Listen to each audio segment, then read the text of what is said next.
that's something that we applied here internally way back when it started, and it's only going to continue to improve. So now's the time to really jump on it. If you haven't, it's a great time to start. You're not too late.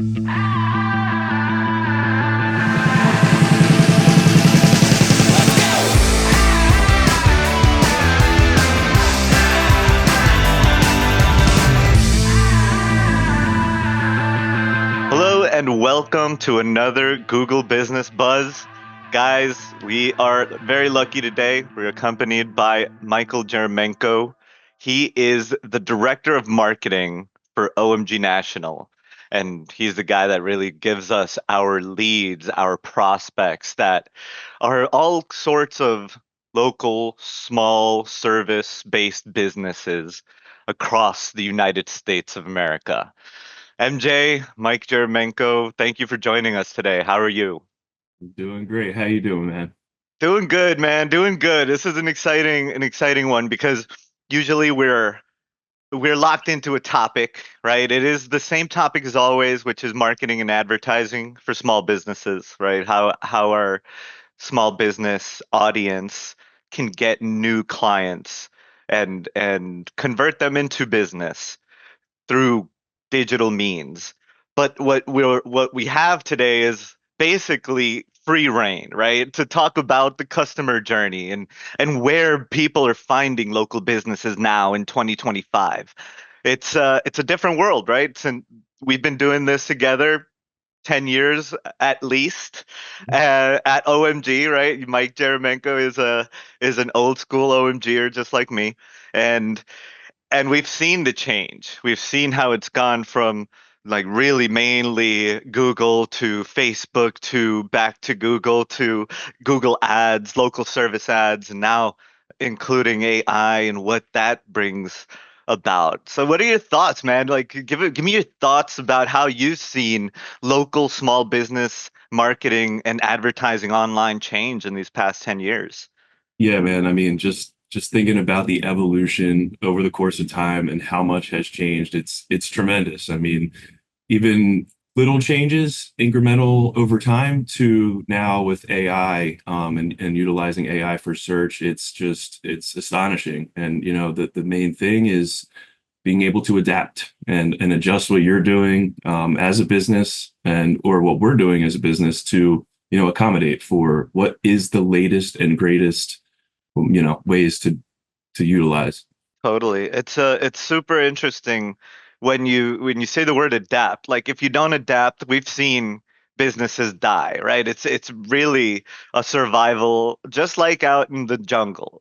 Business in the United States and North America, it's we're lucky we live in a capitalist society where, you know, consumers have options, but that also brings, a lot of difficulties to small business owners that need to compete, that need to stay on top of things. And we've seen this evolution with regards to like how AI is now affecting everything. And that's really the main focus of mine, right? To view forward a couple of years to see where consumers are going to be so that OMG has the strategies for our clients. Uh, Today I was meeting with the sales team here at OMG and we talked all about AI, and they were asking, where is AI sourcing the information? And what's incredible about it, it's everywhere. Everywhere. It's right. The old best practices continue to apply. Search engine optimization. Now that's evolved. I've heard on LinkedIn. I've heard people or seen people say search everywhere optimization.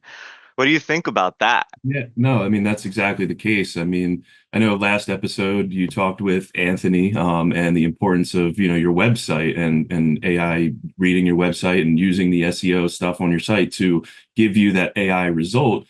But it's reading your Google Business Profile as well. It's reading your hours of operation. It's reading, your reviews. It's reading everything that exists online and giving you the best answer that it can give But what's, the craziest part of it all is when, as time goes on, AI evolves and gets smarter and gives you more and more of a result, the more information it gets. So for you as a business owner, or for us to feed the AI with as much information as possible to yield the best result, is really key. Completely. I couldn't have said it better. I've just reminded of an example. We have a client that does uh, electrical services, generator installation in Fort Myers, and the account executive that manages this account found the result on ChatGPT, and I was able to replicate it through AI overview, and it was pulling in information from Yelp, from BBB, from Nextdoor, and also mainly the website. It had the reviews like you mentioned from the GBP and from all over the web. It's pretty incredible to see how it can gather things and these data points so quickly and provide such a really useful result to a human being, and I think this is really going to change the way people interact with the internet. It's different. Absolutely. Just like you were saying, like, crawling all the different spaces. I just on a personal thing, I was doing some research on a new Samsung TV, and I was like, oh, there's 8 different 75-inch models. Like, how do I know which one to go with? So, before I used to go to Google and type the model number in versus this model number versus this model number, hoping you get like a good comparison. But I was like, let me ask chat what chat thinks or what chat can give me. So, I gave them 4 different model numbers and said, give me the pros, the cons, reviews, and the details, the specs on each of these. And then in, one submit, press enter, chat comes back with the full breakdown, all the specs, what the refresh rate is on this TV, what the consumers are saying about this one, and it's pulling from, I saw it gives you the list if you actually look at where they're referencing stuff, and it gave 6 7 different places that it pulled information from, and actually helped me make a decision. Amazing. Yeah, there you go. Changed the way that you found a product and actually influenced your purchase decision. And that's how it's going to continue to evolve. Like if that's happening now when grandma and grandpa start to use it, that's going to be just adoption, central. They're going to be able to see the use cases and how easy it's going to be for them. And like you said, with time, it's going to get better and better. And people that, might not have had access to this type of information before because maybe they didn't know how to search in English because they speak a different language. They go into chat, every language works. It can translate in real time. That's another thing that my in-laws, they travel to Spain every year, and they do this walk, this like pilgrimage. It's called Camino de Santiago, and they meet people from all over the world, like Germans from Russia, from everywhere. That they do this pilgrimage, and they're able to communicate now using ChatGPT. I showed them how to do it. Great, it's amazing. So streamlined. Streamlined, 100%. And it's that is how people will find new businesses. Like if you're on there and you are providing helpful, useful information, that's what the AI is going to look for, right? So like let's say I have a problem with my car and I need to get it towed, which isn't actually something that happened. I wanted to get my car towed to my friend's shop, and I was calling and calling, and the tow truck driver wasn't answering. So I got fed up. I looked up on ChatGPT what could be happening, and it told me that it might be the fuses, right? So I got a new fuse box, and I changed them all up using ChatGPT. It started right up. I've hadn't had an issue since. I'll tell you, say same thing with utilizing chat in a way that I wouldn't before is photos, right? So we were at Home Depot, and my 2-year-old son pointed at a plant because we were getting a plant for a potter out front, and it looked really cool. It was like very tropical flowers or tropical leaves on it, and I was like, yeah, let's get that one. brought it home. We're like, we don't know how to take care of this. Like, there's no information. I don't even know what like species of plant it is. So like, I took a picture, go to chat, and I was like, what type of plant is this, and how do I take care of it? And it's like, oh, this is called a I forget what it was called, but it actually I didn't even know it actually produces flowers because it was just leaves. And it's like you need to water it once a day, leave it in sunlight for 8 hours. It gave me the full breakdown of what the plant was, how to take care of it from a picture. So, if as that gets more and more evolved, it's going to get crazy. You're going to be able to find solutions to problems or get answers, based on a photograph on the spot. Absolutely. And all of the relevant companies like Google, like Meta, even Amazon, right? They're all working on their own AIs and their own models to compete with chat. Chat's on the forefront. You can't really compete because they came out with the app so early on. November 2022 changed the world. We heard rumblings about AIs that were getting out of hand, that were being turned off. I remember Meta had their own AI a few years ago that you could actually talk to, and then they turned it off. And I was able to find it. I have the thread in my chats, in my messenger, my Facebook Messenger.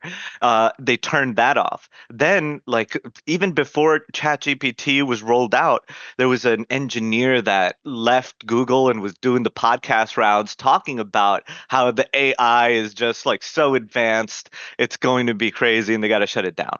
Yeah. I Well, don't that's think that they need to shut anything down. What do No, you but you think? see the benefit sometimes, like so Meta ran that and then ended up shutting it down, and then a new one launched and it was improved. Remember with Gemini, they originally came out with their image generation and were having some issues with like consistency and the quality of image that they're coming back with, and then they turned it off, and then now it's much more improved.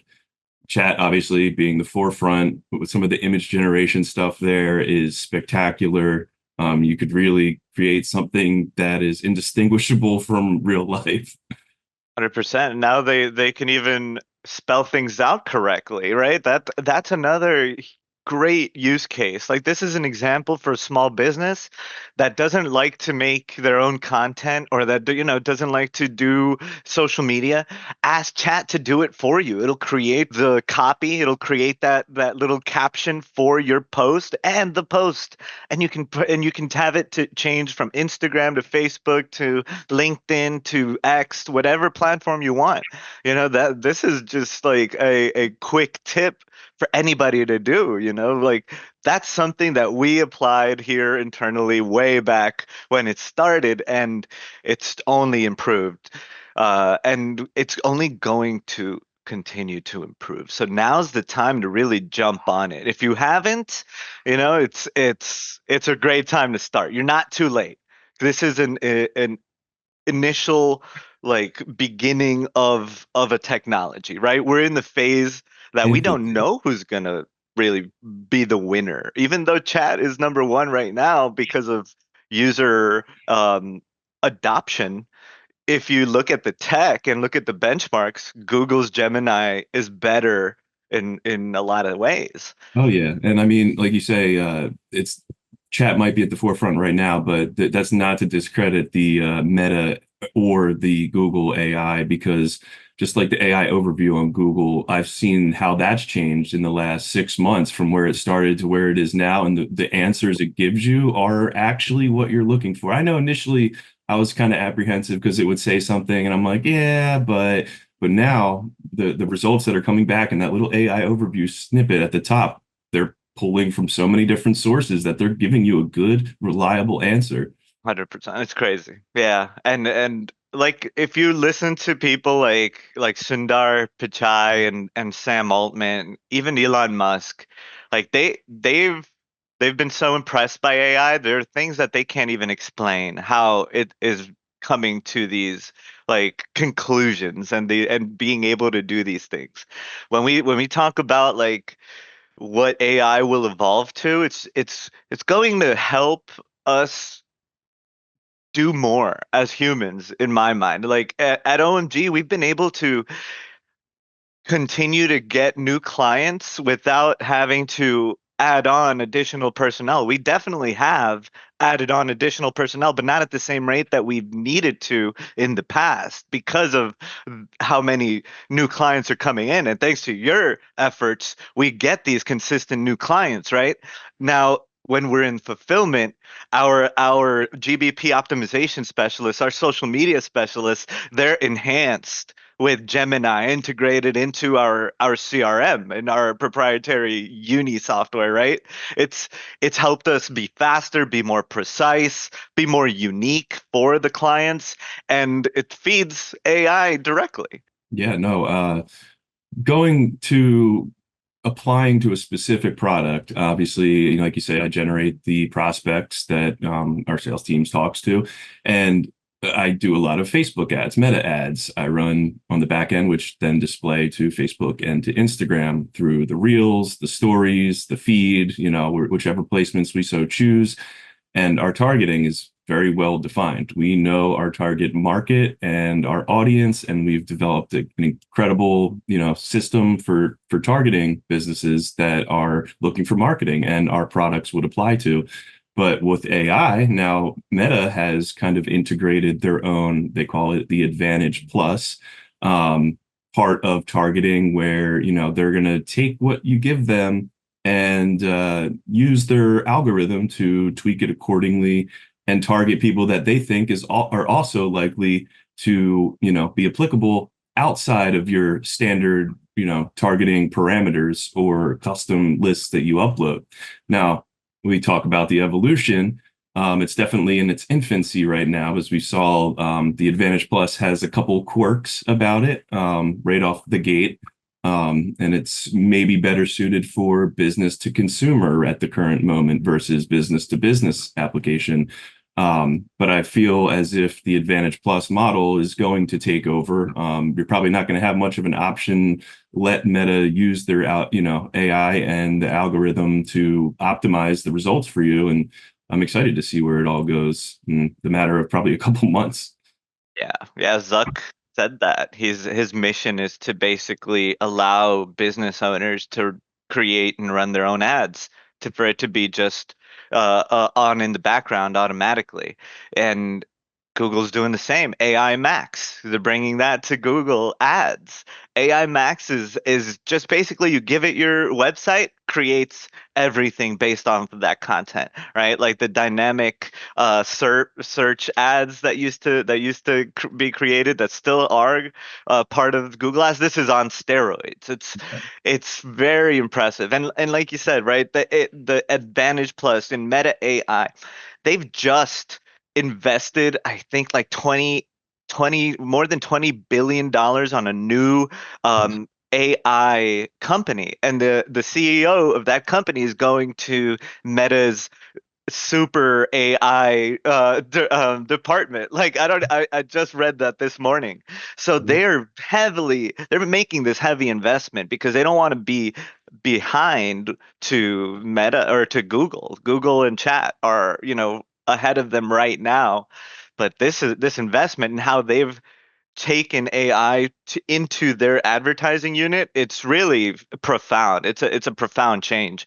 Remember when we saw like how they're using the creative, like what was that line that you found? Creative is the new targeting, right? Yeah, I think that's perfectly applicable to, actually circumstance right now. We just uploaded some new ad creative, and the message in your ad and the visual that's in your ad are more important than ever because of that AI and the Meta Advantage Plus application is that you can target these people you want to, and you have your base, set of what you want to be distributed to, but then they'll go, it's like they take the transcript of the words you're speaking in the ad and apply it to who could potentially, be a fit for you based off of that or the visual in the background. We do some ads that have a Google search showing search results for a certain type of business, and then the leads we get happen to be for that business. So it's more important than ever your ad creative be dialed in and the message that you're conveying be what you want your for what type of prospect you want to get Oh through man. those ads.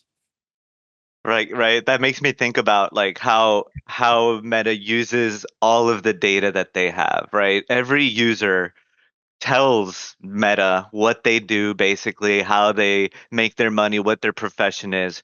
If they don't set up their profile to that extent, maybe they're in some communities, right? And they're in that industry specific community. If they see that somebody posts, let's say, a picture of a suspended Google business profile, and then a lot of people like those and thumbs up and heart it and then comment, hey, I'm having the same issue, those are going to be the people that are going to be targeted with the ad that we made with a suspended GBP profile in the background. And I know our competition isn't listening to this, so I'm very I'm comfortable saying it. And it's like, what is it? It's not a secret sauce.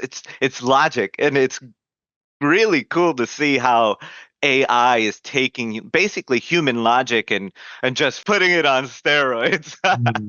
No, no, absolutely. And like, no, you mentioned Meta trying to, not be left behind, but just thinking back, I remember the first VR goggles, Oculus Rift, before it was a part of Meta. I remember it came out. I was like, "Oh, this is at the forefront." Meta's like, "Mine," and I bought them out, and then the Ray-Ban VR glasses with the they just look like regular Ray-Bans, but they got the little camera in there and they do the POV.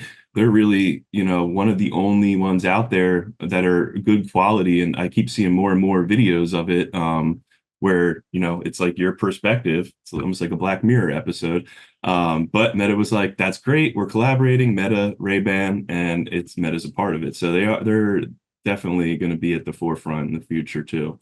Oh yeah, that takes us to another like even more futuristic uh line of thinking, right? When people put on those glasses Oh, and when Meta is able to create like augmented reality through those glasses, it's going to be able to put ads in people's face or maybe even just point out businesses that are around the corner that you might want to visit. It's like when you're on Waze and then you're at a light and it tells you, "Hey, just, the Dunkin' yeah, Donuts is right here, Click here if you want to reroute." So yep. yeah, man, it's really interesting. It's very interesting to think about. I'm one of the guys that are like a kind of glass half full. Uh-huh. I don't really fear it. I just think it'll be more ease for the consumer, and it's always about the consumer, right? Yeah. It's always about making sure that user experience is good so that the consumer comes back and continues to use it. Yeah, And we'll it's see what funny it. because as you mentioned, like the coffee on Waze, right? I'm Mhm. picturing, we got, met your Meta Ray Bans on that you can record your POV, but they also can display ads. But what are they going to display ads? How are they going to target you? Well, maybe you say, oh, man, I'm so tired. So coffee Mhm. and caffeine related ads will start popping up because they just heard you talk, and then they're going to try to direct you to go to, that Dunkin' Donuts or Oh yeah, that Starbucks might be. Man, it that's is yeah. we're They'll we be able to see where your pupils are like pointing to. are you Yeah. looking at that off to the left? Well, you should go. Right, right. I mean, it's famous now that, in the TikTok terms of service, right? When you accept it, they say that they're allowed to access the front camera to be able to record micro expressions. And if that's in the TikTok terms of service, I wouldn't doubt it be in all of the other terms of service, right? So when you are looking at an ad or something and you're like you light up, that they're taking that into consideration. Yeah, Your yeah, and eyebrows then they're like, okay, raised. let me feed them. You squint, you spend more than 3 seconds looking at it, you scroll away and come back, everything has an impact. And to then custom tailor your feed of targeted ads in the future. And I'll Hmm. say, I mean, it's funny because I work on the back end. I'm able to do the targeting and I do it all day, every day, 24/7, 365. But I still get ads in my feed. And I'm like, oh, that's a nice golf solution or whatever it may be that I see in my feed. And I'm like, I really like that. They know how to get me good. Yeah, you'd prefer that to something that's not even relevant, right? Like, and the only way to do that is by collecting that privacy information that everybody's so like freaked out about. Guys, everybody's got it. If you have your information out on the internet, it's there. Don't be afraid. Yeah. Unless you're go off the grid and live in the woods with Farrakhan or whatever they're called that we put your devices in, or just have no cell phone. Good luck. Yeah, good luck. Good luck. Especially, I mean, but business owners, got to be online. You got to have your business everywhere now in 2025 and beyond. And we're here to help, with our WebWorks products, with our Google Business Profile products, with our Meta Ads products. We have you covered through the gamut, right? Everywhere a consumer in the United States might be, we'll place you there and track that consumer journey to actual phone calls or email clicks or form fills. It's not just about like people getting eyes on your business. It's about actually converting those eyes. Eyes do equal dollar signs. Yep, and our variety of products that we offer, it's not a square peg round hole type situation where, every product is for every business. We have different things that are better suited for different industries and different locations. Some areas might be super saturated in Google ads, but their local service ads are untapped. Or, your business sells a product that if it's seen on Meta and Facebook and Instagram, you're going to sell a lot of it. Whatever the application is, I mean, we have a variety of products that really could apply to any type of business. 100%. 100%. MJ, let's leave it at that because I think that's the best way to end it today. Thank you for joining me, man. Great job. Thanks for having me. And everybody, thank you for tuning in. We're here to help. Hopefully, you got some value from this episode. Please like, subscribe, share, leave a comment, and we'll see you on the next Google Business Buzz. Bye.